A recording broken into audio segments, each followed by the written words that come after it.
தினமலர் நேயர்களுக்கு அன்பு வணக்கம். உரைக்கல் நிகழ்ச்சிக்கு உங்களை வரவேற்கிறேன். ஆம்னி பேருந்துகள் அரசு கட்டணத்திலேயே நாங்கள் இயக்குகிறோம் அப்படின்னு முதலமைச்சர் விஜய் சந்திச்சு தெரிவிச்சிருக்கிறாங்க. உண்மையாகவே இதுக்கு உண்மை பின்னணி காரணம் என்ன? அரசு தங்களிடம் அதிகப்படியான கட்டணம் வசூலிக்காதனால இதை எங்களால் செய்ய முடியும் அப்படின்னு சொல்லியிருக்கிறாங்க. நடைமுறையில் இதுக்கு முன்னாடி உள்ள அரசுகள் எல்லாமே கட்டணத்தை ஆம்னி பேருந்துகளுடைய கட்டண உயர்வை கட்டுப்படுத்த முடியலை அப்படின்னு சொல்லும்போது அவர்களாகவே நாங்கள் கட்டணத்தை குறைத்து கொள்ளுகிறோம், அரசு கட்டணத்துக்குள்ளே வாரோம் அப்படின்னு சொன்னதுக்கான நிகர் உண்மைகளை தான் நம்ம இன்னைக்கு பேச இருக்கிறோம்.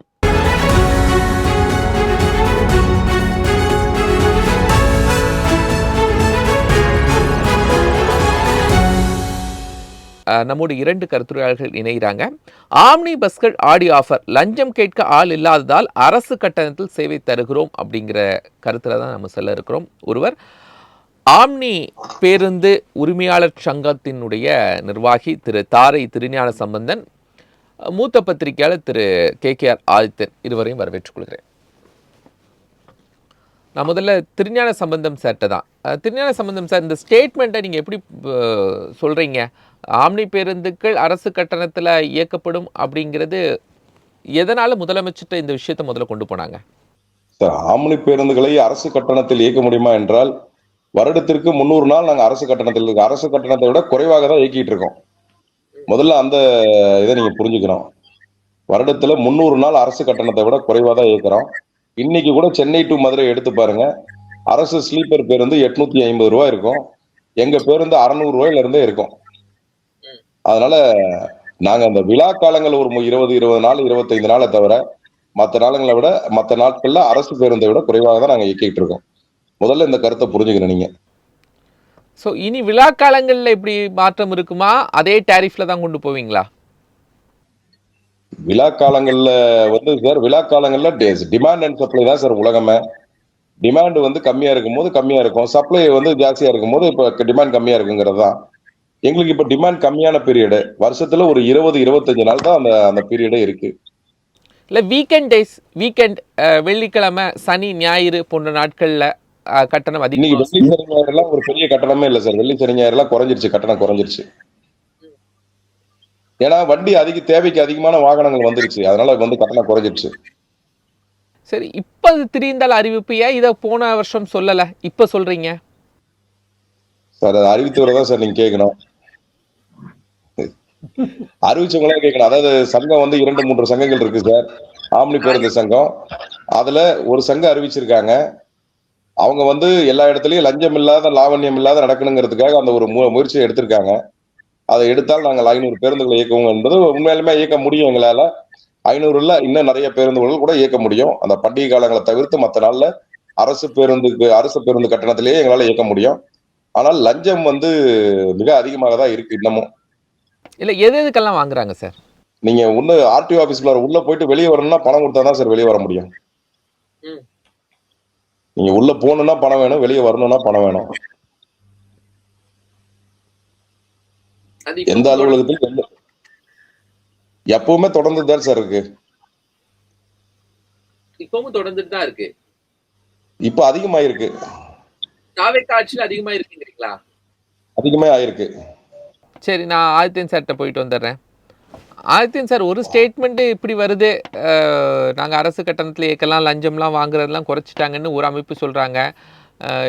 இவங்களும் ஆம்னி பஸ் தான் வச்சிருக்கிறாங்க. ஸோ இவங்க என்ன சொல்கிறாங்கன்னா அதிகமாக இருக்குது அப்படிங்கிறாங்க.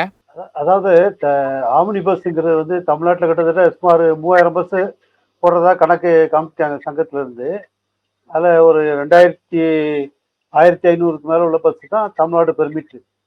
மற்ற ஒரு சிலர் ஒரு 1000 பஸ் எல்லாம் ஆல் இந்தியா பெர்மிட் வாங்கியிருக்காங்க. வெளி மாநிலத்தில் பெர்மிட் வாங்கி இங்கே தெரியாமல் ஓட்டுவாங்க. சில சமயம் நீங்கள் பார்த்தீங்கன்னா கேரளாவில் படிப்பாங்க, அங்கே பெர்மிட்லன்னு அப்படிலாம் பிடிச்சிட்டு இருப்பாங்க. ஆம்னி பஸ்ஸுங்கிறது கான்ட்ராக்ட் பெர்மிட்டுங்கிறது தான், அதாவது கான்ட்ராக்ட் கேரேஜ், அந்த ரக பெர்மிட் தான். சுற்றுலா பெர்மிட் கிடையாது, வழக்கமான பஸ் பெர்மிட்டும் கிடையாது, கான்ட்ராக்ட் கேரேஜ் தான். ஸோ அவங்க டிமாண்டை பொறுத்து அவங்க ரேட்டை கூட்டுவாங்க, குறைப்பாங்க. இது நம்ம விமான கம்பெனி பார்க்குறோம்ல, டிமாண்ட் இருந்தால் விமானம் அருமையாக போகுது. இப்போ நாளைக்கு போகிற பஸ்ஸுக்கு இன்றைக்கி எடுத்தால் டிக்கெட்டு கூடும், ஒரு 10 நாளைக்கு முன்னாடினா குறையும். அந்த மாதிரி ஒரு செட்டப் தான் அவங்க மார்க்கெட்டு டிமாண்ட் அடிப்படையில் தான் கட்டணம் நிர்ணயம் பண்ணுறாங்க. அவர் அதனால் ஒண்ணுமே இல்லைன்னா குறைச்சி போவாங்க, இல்லைன்னா பஸ்ஸை நிப்பாட்டிடுவாங்க. ஏன்னா இது it's not regular bus service கிடையாது இது. கான்ட்ராக்டுக்கு ஒரு கல்யாணத்துக்கு நம்ம போறோம், அப்போ ஒரு பஸ்ஸை பிடிச்சி போறோம்ல, அந்த மாதிரி ஒரு பெர்மிட்ல ஓடுற பஸ் தான் ஆம்னி பஸ். எம்ஜிஆர் காலத்துல இந்த மாதிரி நம்ம தமிழ்நாடு பஸ் பெர்மிட் அரசு போகிறத பயங்கர ஸ்ட்ரைக் நடந்துச்சு. அப்ப என்ன பண்ணாரு இந்த மாதிரி, அப்போ அவங்களுக்கு கை கொடுத்தது இந்த ஆம்னி பஸ். அவங்க என்ன கொண்டு ரோட்லலாம் சென்னையிலலாம் சிட்டில ஓட்ட விட்டு அந்த ஸ்ட்ரைக்கை முறியடிச்சாங்க அப்போ அந்த மாதிரிலாம். ஸோ அதுலேருந்து அப்படியே வந்து ஒரு ரெகுலர் பஸ் மாதிரி ஆகி இன்னைக்கு பார்த்தா ஒவ்வொரு பஸ் ஸ்டாண்டு பக்கத்துலையும் ஆம்னி பஸ்க்கு தனி பஸ் ஸ்டாண்ட் ஆகிட்டு இவன் கிளாம்பாக்கத்தை கஷ்டப்பட்டு செலவழிச்சா கொண்டு வந்தாங்க. பழையபடி இப்போ அதெல்லாம் முறியடிச்சு அவங்கவுங்க இஷ்டத்துலேருந்து அந்தந்த ஏரியாவிலேருந்து கூட்டிட்டு போகிறாங்க. அதாவது பயணிகளுக்கு வசதியாக எந்தெந்த இடம் இருக்கோ அப்படியே எடுத்து கூட்டிட்டு போகிறாங்க. அவங்களுக்கு ஒரு கட்டுப்பா, அவங்களுக்கு ஒரு தனியாக செட்டப்லாம் வச்சுட்டு பண்றாங்க. அதனால இதுல வந்து லஞ்சம் இப்போ அவரு சொன்னாரு, ஏற்கனவே அன்னைக்கு சொன்னவர் வந்து ஜெயபாண்டி, அவரு ஒரு டிராவல்ஸ் வச்சிருக்காரு அங்க கோயம்பேடு வச்சுப்பா போகுது. அவர் வந்து இந்து சேனான்னு ஒரு அமைப்பு பேருன்னு சொல்லியிருக்காரு. போன ஆட்சியிலேயே அவர் இதே சொல்லியிருக்காரு. ஆம்னி பஸ் வந்து தனியார் நம்ம கவர்மெண்ட் பஸ் கட்டணத்துல அந்த ஆள் சொல்லியிருக்காரு. இப்பவும் இந்த வருஷமும் சொல்லியிருக்காரு. அவரு வந்து அவரும் தனியார் பஸ் ஓனர், அவர் சங்கத்தில் இருக்காரு. ஒரு பஸ்ஸுக்கு சார் இப்போ சொன்னார்ல 5 லட்சம் கேட்குறாங்க. ஏன்னா அது வந்து ரொம்ப குறைவு தான். ஏன்னா ஒரு சீட்டுக்கு எவ்வளோன்னு கேட்பாங்க. ஒரு பஸ்லேயும் ஒரு சீட்டுக்கு இவ்வளோலாம் கேட்குறாங்க. ஏன்னா தமிழ்நாட்டில் ஓடுற பஸ் எல்லாமே தமிழ்நாடு பஸ் இல்லை, பெரும்பாலும் எல்லாம் பெங்களூரில் 1-2 பெரிய கம்பெனிகள் அங்கேருந்து இவங்க லீஸ் எடுத்து இங்கே நடத்துகிறாங்க. இங்கே ஒவ்வொரு இதுலேயும் மாமூல் வழக்கமாக இருக்குது. ஏன்னா இப்போ வந்து தமிழ்நாட்டில் பொறுத்தவரையில் அதாவது ஊழல் ஒழிப்புன்னு ஒரு பெரிய பிரச்சாரம் முன்னெடுத்திருக்காங்க. நல்ல வரவேற்க வேண்டிய ஒரு பிரச்சாரம். அதுக்கான நடவடிக்கை அப்பப்போ ரெய்டு அரசுலாம் நடந்துகிட்டு இருக்கு. பட் அவர் சொன்ன மாதிரி ஊழல் ஒழிஞ்சாங்கிறது இல்லை, 100% இல்லை, இல்லவும் இல்லை. ஏன்னா அது அங்கங்கே நடந்தது, பகிரங்கமாக நடக்காம எல்லா இடத்துலையும் வழக்கமாக நடந்துட்டு தான் இருக்கு. இருந்தாலும் மக்கள் மத்தியில் ஒரு ஒரு அவங்களாலே ஒரு இது வந்து இது ஊழல் ஒழிக்கிறாங்க. இப்போ நான் போன வாரம் ஒரு தாசில்தார் ஆஃபீஸ் போனேன். அங்கே வந்து ஒருத்தர் வந்து ஏதோ லஞ்சம் கட்டணும்னு பிடிச்சி, நாங்கள் விஜய் ஆட்சியில் சொல்லியிருக்கோம் இப்படி கண்ணாப்னா அந்த பொதுமக்கள் வந்து கடுமையாக கேட்டார். ஆனா அந்த அதிகாரி வந்து அப்படியே பல்ல கட்டிட்டு இருக்காரு, ஒன்றும் பதில் சொல்ல முடியல. ஸோ அந்த மாதிரி ஒரு சூழ்நிலையை இந்த ஆட்சி வந்து உருவாக்கியிருக்கு. அதனால இப்பவுமே லஞ்சம் ஒன்றும் சொல்ல முடியாது. போக ஒன்று. ஆனால் ஆம்னி பஸ் வந்து நல்ல வசதிகள்லாம் பண்ணி, ஏன்னா அவங்க ட்ரெயினோட வந்தே பாரத் இதோட அவங்க போட்டி போட வேண்டியிருக்கு சில இடங்கள். அதனால அவங்க வந்து ஒவ்வொரு நாளும் ஒவ்வொரு வசதி கொண்டு வராங்க. புதுசாக இந்த தூங்கு வசதியெல்லாம் இப்போ இந்த கடந்த 10 வருஷம் வந்துட்டு, முன்னால கிடையாது. இப்படிலாம் வரும்போது அவங்க கட்டணத்தை விட்டுறாங்க. அவங்களே நீங்க பாத்தீங்கன்னா ஃப்ரண்ட்ல உட்கார்ந்தா ஒரு கட்டணம், பேக்ல இருந்தா ஒரு கட்டணம், இப்படிலாம் தான் அந்த அவங்க சரி. ஆதித்யன் சார், இப்போ லஞ்சம் வாங்குறது யாரா இருந்தாலும் அரசிட்ட சொல்லுங்க, வாட்ஸ்அப் காலு, மெசேஜ் எல்லா நம்பருமே கொடுத்துருக்காங்க. ஆனால் லஞ்சம் இன்னும் வாங்கிட்டு இருக்காங்க அப்படின்னு சார் சொல்றாரு திருஞான சம்பந்தன். இது நம்ம எப்படி ஏத்து? எல்லா பொதுமக்களும் பிசினஸ் பண்றவங்க லஞ்ச புகார் பண்ண வரவே மாட்டாங்க. ஏன்னா இன்னைக்கு படி நாளைக்கு அவங்க பிசினஸ் ஒழுங்கா நீடிக்க தான் விரும்புவாங்களே ஒழிய அவங்க வந்து இந்த புகாருக்குலாம் வரமாட்டாங்க. பெரும்பாலும் பொதுமக்கள் வருவாங்க. ஏன்னா தனிப்பட்ட முறையில் அவங்க இழப்பு பெரிய இது அவனா வருவான். இவங்களுக்கு அப்படி கிடையாது. இவங்களும் அசோசியேஷன் இருக்கு, அவங்க மூலமா பார்த்து பேச்சு எல்லாம் பண்ணுவாங்க. அதனால அவங்க வந்து வரமாட்டாங்க. பெரும்பாலும் லஞ்ச புகார் எல்லாம் வரமாட்டாங்க. ஏன்னா கவர்மெண்ட் இந்த தனிப்பட்ட முறையில் ஒவ்வொரு பஸ்ஸுக்கும் சில இடங்களில் தேவையில்லாம பிடிப்பாங்க. ஒரு ரோட்ல போகும்போது பஸ்ஸை பிடிச்சி பயணிகள்லாம் இருப்பாங்க, பிடிச்சி இறக்கி விடுவாங்க அந்த அதிகாரிகள்லாம். கேட்டா நீ பெர்மிட் இல்லாமாங்க, பெர்மிட்டுக்கு ஏன் வாங்காம ஏன் நீங்க அனுமதி போல கொடுத்தீங்கன்னு தெரியாது. இதுல தான் லஞ்சம்லாம் வருது. முதல்ல ஆட்சி போகும்போதே தமிழ்நாட்டில் எத்தனை பஸ் இருக்குன்னு எல்லாத்துக்கும் தெரியும், கவர்மெண்ட்டுக்கு தெரியும், ஆர்டிஓ ஆஃபீஸுக்கு தெரியும். ஆனால் அது பெர்மிட்டுக்கானலாம் பார்க்க மாட்டாங்க, விட்டுருவாங்க. பணம் தேவைப்படும்போது பிடிச்சிக்கிடுவாங்க. இதான் இதான் அதிகாரிகள் மட்டும்தான் நடக்குது. இதை வந்து நீங்க ஒழிக்க முடியுமாங்கிறது தெரியல எனக்கு. ஏன்னா இதே தனியார் அமைப்போட அரசு வந்து அதிகாரிகள் வந்து கட்டாயம் அவங்க வந்து அதை கடுமையான நடவடிக்கை எடுத்து பண்ணுவாங்களாங்க ஒரு கேள்விக்குறியா தான் இருக்கு நான் பார்க்கணும். திருஞான சம்பந்தன், அரசு சொல்றாங்க லஞ்சம் வாங்கியாச்சுன்னா நீங்க என்ன பண்ணுங்க, இந்த வாட்ஸ்அப்புக்கு சொல்லுங்க, அப்பெல்லாம் நிறைய கொடுக்குறாங்களே. இப்போ நீங்க இன்னும் அதிகமா வாங்குறாங்கன்னு சொல்றது ஆச்சரியமான செய்தியா இருக்கு. இதுல ஆச்சரியப்படுறதுக்கு ஒண்ணுமே இல்லை. இப்ப ஒவ்வொரு அலுவலகத்துக்கும் ஒவ்வொரு மாதிரி நடைமுறை இருக்கும். எங்க ஆர்டிஓ அலுவலகங்களை பொறுத்த வரலாம், நான் இதுவரையிலும் எந்த ஆர்டிஓ அலுவலகத்துக்கும் போனதில்லை. என்கிட்ட ஒரு 80 பேருந்து இருக்கு. ஒரு ஆர்டிஓ அலுவலகத்துக்கு கூட நான் நேரில் போனதே கிடையாது. ஏன்னா அதுக்கான தரகர்களும் அதுக்கான டிரைவிங் ஸ்கூலும் இருக்கும். அவங்க மூலியமா மட்டும்தான் நீங்க போக முடியும். நீங்க தனியா போனீங்கன்னா நீங்க நின்றுட்டே தான் இருக்கணும். ஏன்னா ஒரு வாகனத்தை நாங்க 80 லட்சம் 90 லட்சம் ரூபாய்க்கு ரெடி பண்ணி எடுத்துட்டு போறோம். எடுத்துட்டு போயிட்டு நானே போய் ரெஜிஸ்டர் பண்ணோம்னா ஒரு 25 நாள் ஆகும். அவங்களே போய் ரெஜிஸ்டர் பண்ணி கொடுத்தாங்கன்னா ஒரு நாள்ல முடிஞ்சிடும். அவ்வளவுதான் வித்தியாசம். நான் போனா 25 நாள் எனக்கு குறை சொல்லி திருப்பி அனுப்பிச்சுக்கிட்டே இருப்பாங்க. அது சரியில்லை, இது சரியில்லை, இதை பண்ணி எடுத்துட்டு வாங்க, அதை பண்ணி எடுத்துட்டு வாங்கன்னு. அந்த 25-30 நாள் நான் எப்படி காத்திருக்க முடியுமா? இல்ல யாராவது ஒரு தரகர் மூலியமா கொடுத்தனா அன்னைக்கே ரெஜிஸ்டர் ஆகி அன்னைக்கே வண்டி வந்துடும். இதுதான், இவ்வளவுதான் வித்தியாசம். அதனால பணம் எங்க கையில இருந்து போறதும் கிடையாது, அவங்க நேரடியா வாங்குறதும் கிடையாது. இதை மீறி ஏதாவது 1-2 பேர் அங்க வாங்கி வச்சிருக்க பணத்துல மாட்டினாதவங்களே நேரடியா வாங்குறது ரொம்ப கம்மி. அதனால இதை மாற்றத்துக்கான வாய்ப்பே இல்லை. ஒவ்வொரு அலுவலகத்திலையும் ஒரு நாளைக்கு 5 இருந்து 10 லட்சம் ரூபாய் கம்மி வசூல் கிடையாது. இப்போ முன்னாடி எல்லாம் இதெல்லாம் அமைச்சர்களுக்கு போகும், பங்கு போகும், பார்ட்டி ஃபண்டு போகும் அப்படின்னு சொன்னாங்க. ஆனால் இப்போ பார்ட்டி ஃபண்டு கிடையாது. அப்போவும் அதிகாரிகள் வாங்குறாங்க, ஆர்டிஓ ஆஃபீஸில் வாங்குறாங்க அப்படின்னா இது எப்படி ஸ்பிளிட் ஆகும்? ஐயா, ஆட்சிக்கு அவன் குறைந்த காலம் தான் ஆகுது. அமைச்சர் எங்க மண்ணின் மைந்தர் சேலத்துக்காரரு. இன்னும் அவர் இதெல்லாம் புரிஞ்சு அந்த சிஸ்டத்தை சரி பண்றதுக்கான கால அவகாசம் நம்ம கொடுத்துதான் ஆகணும். ஏன்னா அவருக்கு எல்லாத்தையும் புரிஞ்சு எல்லாம் சொல்றது அப்படின்னா, இப்ப அன்னைக்கு ஒரு கேள்வி கேட்கும் போது அவர் ஒரு பதில் கூட சொன்னாரு. வால்வோ பஸ் கேட்டா தனியார் தான் வச்சிருக்காங்க அப்படின்னு.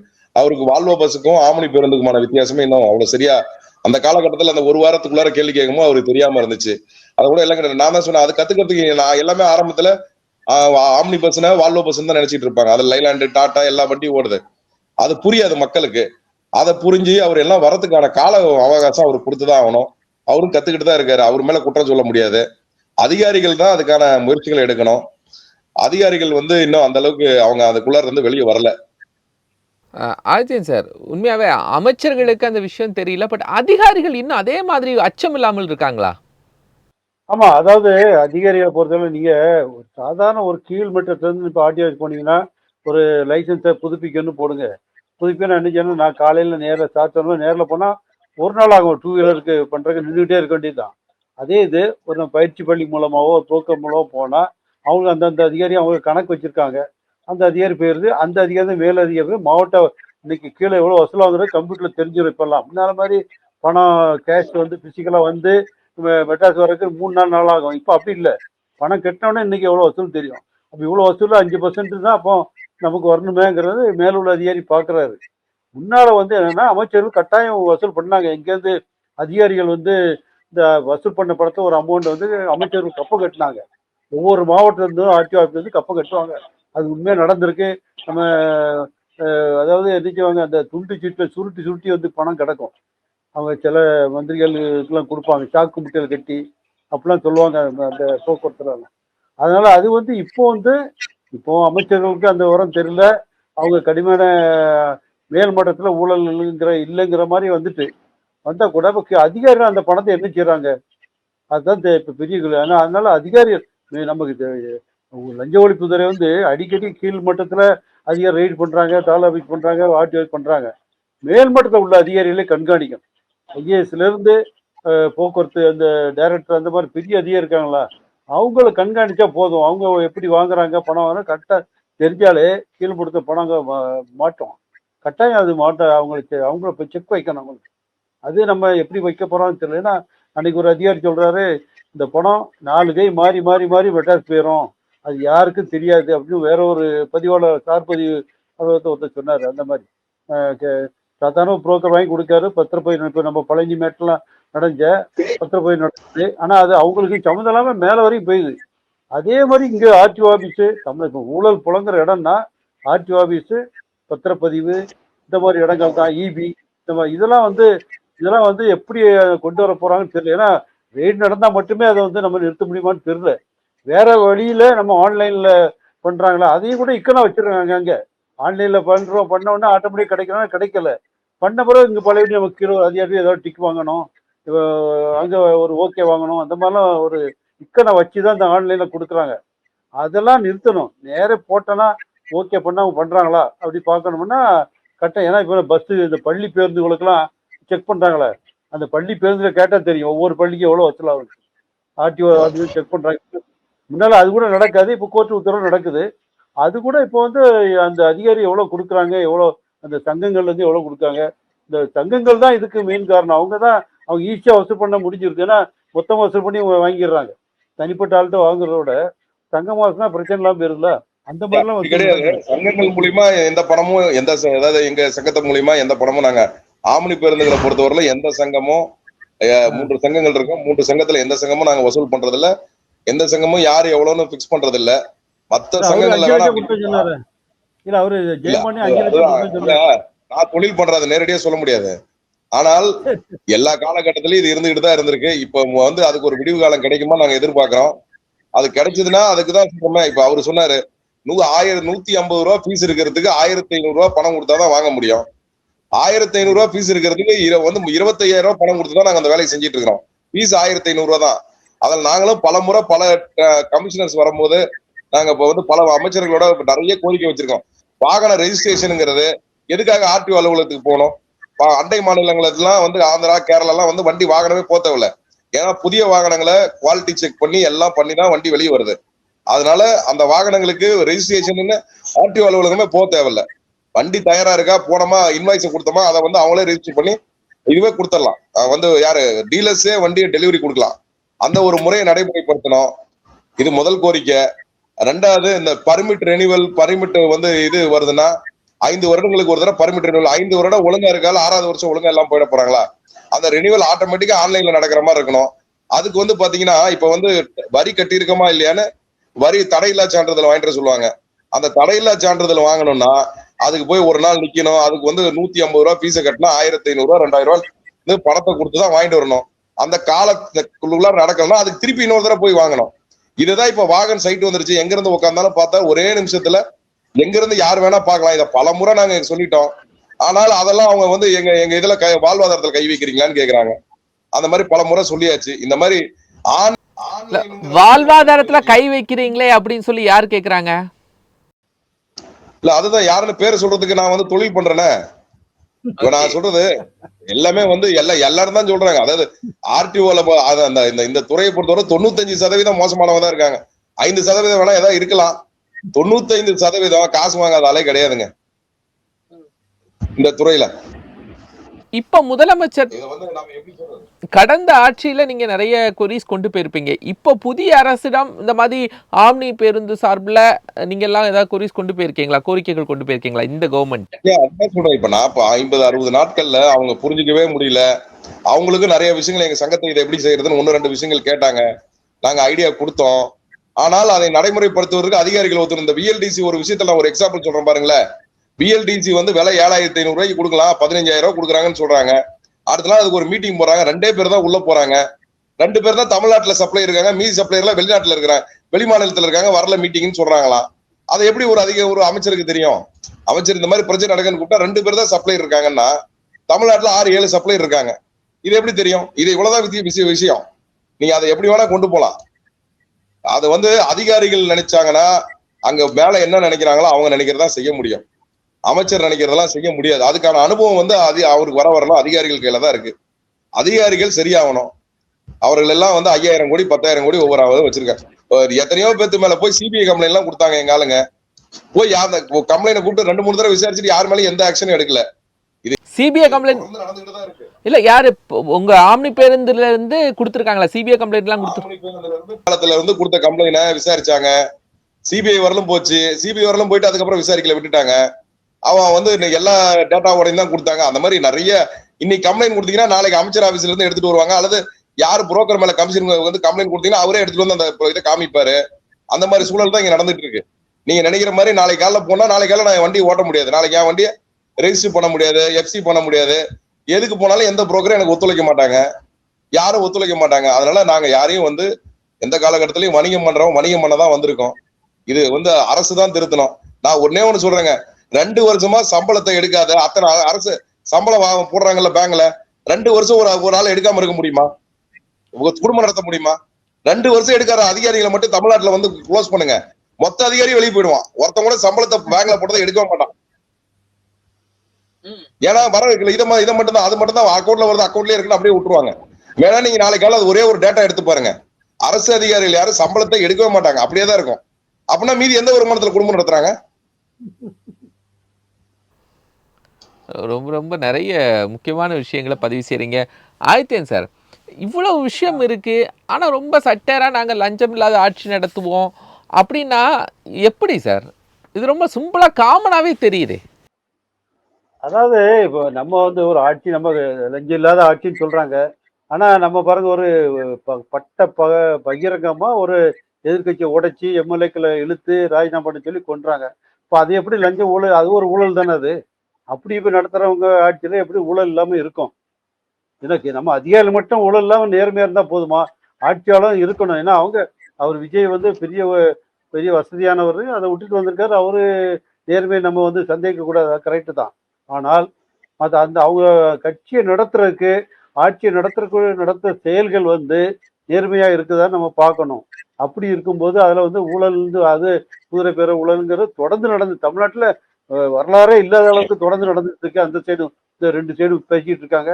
ஒத்த பேசிட்டு இருக்காங்க. அங்க பணம் கிடைச்சு இங்க பணம் சேர்த்து. அப்படி இருக்கும்போது ஊழல் இல்லாத ஆட்சின்னு எப்படி நம்ம வந்து நம்ப முடியும்? எப்படி அதை கருத முடியாது? அது அப்போ அதிகாரிகள் மட்டும் என்ன செய்வாங்க? நீங்க மட்டும் இப்படி சொல்றீங்க, நாங்க எங்களையும் சொல்லுவான். நான் கடந்த 1 மாதத்துல நானே பல இடங்கள்ல போக்குவரத்து சார்ஜ் ஆர்டிஓ ஆபீஸ் பதிவாளர்கள்லாம் நேரடியாகவே சில விஷயங்கள் அங்க பார்த்தோம். ஆனா கட்டாயம் பணம் போகாம இல்லை. கேட்டேன் அங்க தலைவர்கள் போய் கேட்டா பணம் இல்லாம நடக்காது சார். அது வேற வழியில நடக்குது, அவ்வளவுதான். வேற யாராவது கண்டிச்சாங்கன்னா அதை வந்து நிறுத்தி வச்சுட்டு அவன் உட்கார்ந்துட்டு இருப்பான். அவன் அலைய வேண்டியதான். அந்த நிலைமை தான் இருக்குது. வேணா ஒரு 20% வேணா இல்ல, சின்ன சின்ன விஷயங்கள் ஒரு கிராம அதிகாரிட்ட போய் ஏதாவது மனு கூட 1-2 விஷயம் வேணா மாறி இருக்கலாம் ஒழிய, பெரும்பாலான விஷயங்கள் அது முன்னால் நடந்த மாதிரியே தான் நடந்துச்சு. இதுல பார்ட்டிமெண்ட் வேணா போகாம இருக்கலாம், கட்சிக்கு வேணா இல்லாம இருக்கலாம். ஆனால் அது எந்த கட்டத்துக்கு மேல் மட்டத்துக்கு ஐஏஎஸ் அதிகாரி கீழே உள்ள செயலாளர் டைரக்டருக்கு வரைக்கும் அது வந்து போயிட்டு தான் இருக்கு. அதை வந்து இதை தடுக்கிறதுக்கு புதுசா ஒரு மெக்கானிசம் எப்படி கொண்டு வர போறோம்? அதுல வெறும் ரெய்டு மட்டும் காணாது. சார் சொன்ன மாதிரி அந்த 2 வருஷம் சம்பளமே செலவழிக்காத எவ்வளவு பேர் இருக்காங்க. அந்த மாதிரி செக் பண்ணி பார்க்கணும். அந்த மாதிரிலாம் பார்த்தா தான். ஏன்னா அவங்க சொந்தக்காரங்க எல்லாம் எத்தனை பேர் இருக்காங்க. அது ஒரு ஆள் சொன்னாரு, அவரு ரிட்டையர்ட் ஆன அதிகாரி 4 பேரை கைக்குள்ள வச்சிருக்காரு. அவங்க தான் வந்து வாங்கிட்டு போவாங்க அப்படின்னு சொல்றாங்க. அந்த மாதிரி ஒவ்வொரு ஊழல் வந்து அதாவது என்ன முறைப்படுத்தப்பட்ட ஊழலா இருக்கு தமிழ்நாட்டுல. அந்த ஒவ்வொரு அரசாலும் எல்லாத்தையும் மத்த எல்லாம் முறைப்படுத்த இல்லாமல் இது முறைப்படுத்தப்பட்டிருக்கு. இதை வந்து அதை வந்து எப்படி உடைக்க போறாங்கன்னு தெரியல. திருஞான சம்பந்தன் சார், இது எல்லா தொழில்கள்லையும் இருக்கிறது தான். பட் இதை கண்ட்ரோல் பண்ணிட முடியுமா? அதுக்கான வாய்ப்புகள் இருக்கா? ஐடியாஸ் இருக்கா? கண்ட்ரோல் பண்ண முடியாம என்னங்க இருக்கு? தனி மனித ஒழுக்கம் தான் உலகத்திலேயே பெரிய ஒழுக்கம்.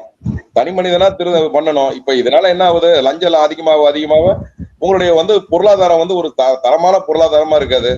அதை போக போக அடுத்தது அந்த தலைமுறை என்ன ஆகும்? அவங்க வாங்கிட்டு போய் பணத்தை வீட்டுல வச்சு என்ன பண்ண போறாங்க? பையனுக்கு எல்லா ஆர்டிஓ வீட்லயும் போங்கல, எல்லா அதிக ஆர்டிஓ வீட்டுல வந்து சாதாரண கடைநிலை ஊழியர் இருந்து போனீங்கன்னா அவங்க வீட்டு பசங்க ஆப்பிள் போனு, ஆப்பிள் டேப் எல்லாமே அவங்க வீட்டுல ஆப்பிளா தான் இருக்கும். ஒண்ணு எடுத்து பாத்தீங்கன்னா அந்த அளவுக்கு சொகுசு வாழ்க்கை வாழ்ந்து என்ன பண்ண போறாங்க? அந்த பணத்தை அழிச்சிட போறாங்க. வேற ஒண்ணும் நடக்க போறது இல்ல. அந்த பசங்களுக்கு என்ன தெரிய போகுது? அதெல்லாம் அவங்க குடும்பத்துல கொண்டு போய் பணத்தை எல்லாம் காலி பண்ணிட்டு தான் இருக்காங்க. வேற யாரும் அதை கொண்டு போய் ஒரு அழகா இது பண்ணியா பண்றதோ கிடையாது. ஏதோ 1-2 அதிகாரிகள் ஒரு நியாயமா நடந்துக்கிட்டாதான் ஒழிய 199 அதிகாரிகள் அப்படிதான் இருக்காங்க. இதை நான் இந்த போன தடவை நான் வந்து போன ஆட்சியில ஒரு தடவை பேசினேன். அதுக்கப்புறம் எனக்கு நிறைய சிக்கல் வந்துச்சு. அதோட நான் பேசுறதை விட்டுட்டேன். இப்ப இன்னைக்கு இந்த ஆட்சி வந்த உடனே ஏதோ சொல்றாங்க, பேசுறோம். அடுத்து என்ன நடக்க போகுது? அடுத்து ஏதோ ஒரு ஆர்டிஓ ஆபீஸ்க்கு போனா ஐயா அவருதான் கொஞ்ச நாள் நிறுத்தி வைங்கம்பாங்க. இதுதான் நடக்க போகுது. ரொம்ப ஒரு சீரியஸான மக்கள் எப்படி டைரக்டா 1-to-1 சந்திக்கிறாங்க அப்படிங்கிற பிரச்சனைகளை சொல்றீங்க திருஞான சம்பந்தன். பட் இப்போ உங்களுக்கு ஒரு முதல்வர் மேல ஒரு கான்ஃபிடென்ட் இருக்கா?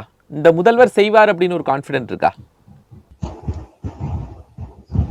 செய்வாருங்கிற கான்பிடென்ட் இருக்கானா? நான் நம்பிக்கைதான் வாழ்க்கை, நம்பிதான் ஆகணும். வேற இதை எப்படிதான் திருத்துறது? வணிகம் செய்யறது இன்னைக்கு ரொம்ப கஷ்டங்க. வணிகர்களுக்கு வந்து உதவி செய்வாங்க பார்த்தா இதை விட வணிக வரித்துறை அதை விட மட்டமா இருக்கு. வணிக வரித்துறை எல்லாம் போனீங்கன்னா அவங்க வந்து எதுக்கு நோட்டீஸ் அனுப்புறாங்க? எதுக்குன்னா இல்ல, நோட்டீஸ் அனுப்புறதே பணம் வாங்குறதுக்கு தான். அதுக்கு மேல படுமட்டமா இருக்கு. எல்லாம் ஊரா மிரட்டி காசு வாங்கிட்டு தான் இருக்காங்க. எந்த துறையில போனீங்கன்னா லஞ்சம் இல்லை இன்னைக்கு. முதல்லையாச்சும் வந்து போய் ஒரு அமைச்சர்கிட்ட வந்து ஒரு அளவுக்கு மேல கேட்டா கம்ப்ளைண்ட் பண்ணலாம். இப்ப அமைச்சருக்கு அது புரியல, அவங்க என்ன கேட்பாங்கன்னு, இது என்ன பண்ணுவாங்கன்னு புரியல. அந்த நிலைமையில தான் போயிட்டு இருக்குங்க. இது வாசனா அதுக்கு மேல அது மட்டும் அப்படி ஒண்ணு மேல போக போகதான் ஒவ்வொரு துறையும் என்ன ஆகும்னு தெரியும். மத்திய அரசு துறை எவ்வளவோ பரவாயில்லைங்க. மாநில அரசு துறைன்னு என்னென்ன துறை இருக்கோ அதுவும் வந்து இந்த வருமானம் வரக்கூடிய அத்தனை துறையுமே லஞ்சம் வந்து, அதாவது ஒவ்வொருத்தரும் ஒரு 5000 கோடி சம்பாதிக்கணுங்கிற ஆசையோட தான் ஒவ்வொரு அதிகாரியும் இருக்காங்க. ஒவ்வொரு அதிகாரியோட டார்கெட் மினிமம் 100 கோடி கம்மி கிடையாது. எல்லாம் 1 கோடி சம்பாதிக்கிற ஆசையெல்லாம் விட்டுட்டாங்க. இன்னைக்கு 100 கோடி சம்பாதிக்கணும் ஒவ்வொரு அதிகாரியும். ஸோ அந்த அளவு போயிட்டாங்க. ஆதித்யன் சார், நீங்க எப்படி பார்வை வைக்கிறீங்க? இதை கண்ட்ரோல் பண்ணிட முடியும்னு நினைக்கிறீங்களா? இல்ல இப்போ அதாவது நம்ம சிங்கப்பூர்ல லீக் ஆகணும் என்ன பண்ணாரு, எவ்வளவு கடுமையான சட்டம் கொண்டு வந்து அது அந்த நாட்டை ஒரு நேர்மையான நாடாக ஆக்கினார். அந்த மாதிரி ஒரு கடுமையான சட்டங்கள் இங்க கொண்டு வந்து அதை நடைமுறைப்படுத்தணும். ஏன்னா இப்போ நேற்று வந்து அவரு முதல்வர் விஜய் ஒரு ஹாஸ்டல் போய் பார்த்தாரு, இன்னைக்கு ஆக்ஷன் எடுத்திருக்காரு, இதெல்லாம் நம்ம பார்க்குறோம். இந்த மாதிரி ஒவ்வொரு இதுக்குமே விஜய் போய் பார்த்துட்டு இருக்க முடியாது. எல்லா இடத்துக்குமே போய் அவர் வந்து அவராக உட்காந்து பண்ண முடியாது. அப்ப அவரு வந்து அவருக்கு கீழே இயங்குற அதிகாரிகள் எல்லாருமே கடும் நடவடிக்கை எடுக்கணும். போலீஸ் அதிகாரி போலீஸை பத்தி நமக்கு சொன்னா அது பல குழுக்களா இயங்குது. திமுக, ஜாதி இந்த மாதிரிலாம் இயங்குறாங்க. இதெல்லாம் மாத்தி ஒரு நேர்மையான நிர்வாகம் தர்றதுக்கு முன்னாலாம் நம்ம பார்ப்போம். எமர்ஜென்சி காலத்துல எப்படி நடந்துச்சு. அப்புறம் சில சமயம் தமிழ்நாட்டுல ஜனவரி ஆட்சி வரும் 6 மாசம். அப்போ வேற மாதிரி நடக்கும் ஆட்சி. அந்த மாதிரி சூழ்நிலைகள்லாம் தமிழ்நாட்டுல கொண்டு வந்தா தான் ஊழல் இந்த வந்து கடினமா பண்ண முடியும். ஏன்னா மக்கள்கிட்டயே நம்ம வந்து ஒவ்வொரு தடவையும் ஓட்டை கொடுத்து பணத்தை கொடுத்து வாங்கின பிறகு மக்களும் அதை வந்து அதை இன்ஸ்டிடியூஷன் பண்ணிட்டாங்க. அதை அதனால மக்கள் சரி பணம் கொடுத்தா நடக்குங்கிற மாதிரி ஒரு நிலைமை வந்துட்டு எதுக்குமே பணம் இப்போ கேரளாவில் அந்த மாதிரி இல்லை. ஒரு ஆட்டோக்காரர் கூட அவரு வீட்டுக்கு மேல காசு வாங்க மாட்டோம். அப்பெல்லாம் ஒரு கல்ச்சர் அங்கே இருக்கு. அந்த கல்ச்சர் தமிழ்நாட்டில் இல்லை. ஏன்னா இங்க வந்து டெவலப்டு ஸ்டேட்டுங்கிறதுனால பணப்புழக்கம் அதிகம். அப்போ இந்த மாதிரி இதெல்லாம் அதிகம் நடந்துட்டு இருக்கு. இதை வந்து கடுமையான சட்டம் சின்ன ஊழல் கூட தண்டனை வந்து அதிகமா கொடுக்குற மாதிரி கொண்டு வாங்க. ஏன்னா ஊழல் வழக்குல பாருங்க அமைச்சர்களாக யாருமே ரேரா தான். ஜெயலலிதா வந்து 1-2 பேர் அந்த மாதிரி பண்ணாங்க. மற்றபடி பெரிய அளவுல அதிகாரிகள்லாம் போய் தப்பிடுவாங்க. அது போலீஸ் அதிகாரிலாம் ஏதாவது பிரச்சனை வந்தால் கட்டாயம் தப்பிடுவாங்க. ஏன்னா அவங்களுக்கு அந்த அரசு நிர்வாகமே அவங்களுக்கு ஹெல்ப் பண்ணிடும். அந்த மாதிரி ஒரு பிரச்சனைகள்லாம் இருக்கு. ஆனா அரசு அதிகாரம் மட்டும் கடுமையா ஒரு மேல்மட்ட அதிகாரிகள் கடுமையா பண்ணாலே கீழே தன்னால் சரி வருவாங்க. ஒரு 4 அதிகாரியை வந்து ஒரு நாள் அடுத்த நாள் காலைல அந்த பிரச்சனை முடிஞ்சிடும். 4 அதிகாரி நாளை காலைல வந்து புடிச்சு டிஸ்மிஸ் பண்ண சொல்லுங்க, முடிஞ்சிடும். என்கொயரியே கிடையாது. ஐஏஎஸ் அதிகாரியை டிஸ்மிஸ் பண்ற பவர் இல்ல. ஐஏஎஸ் அதிகாரி டிஸ்மிஸ் பண்ற அதிகாரம் தமிழ்நாட்டு அரசு கிடையாது. ஆனா அவங்க கீழே உள்ள அதிகாரியோட தான் கை வைக்கலாம். உடனே மேக்சிமம் டிரான்ஸ்பர் பண்றாங்க. அவ்வளவுதான் நடக்க முடியுது. அப்படி போய் என்ன செஞ்சு அவங்க அவ்வளவுதான் வந்து. ஆனா ஒரு ஆர்டிஓவை டிஸ்மிஸ் பண்றது இந்த மாதிரி விஷயங்கள் பண்ணலாம்ல ஆதித்யன் சார்? ஐஏஎஸ் அதிகாரிகளை கை வைக்க முடியாது. அதுக்கு கீழே இருக்கக்கூடிய பறந்து ஆர்டிஓ மேல ஆக்ஷன் ஆர்டிஓ எத்தனை நீங்க நான் வந்து ஒரு போன ஆட்சியில நினைக்கிறேன். போன ஆட்சியில முந்தின ஆட்சியில எடப்பாடி ஆட்சியில ஒரு ரூமுக்குள்ள போனா 20 பேர் இருக்காங்க. யாருன்னா 20 பேரும் சார் பதிவாளர் 20 பேரும் டிரான்ஸ்பர் பண்ணிட்டாங்க. டிரான்ஸ்பர் பண்ண உடனே நினைச்சாங்க பணத்தை எடுத்து வந்துட்டான் மெட்ராஸுக்கு.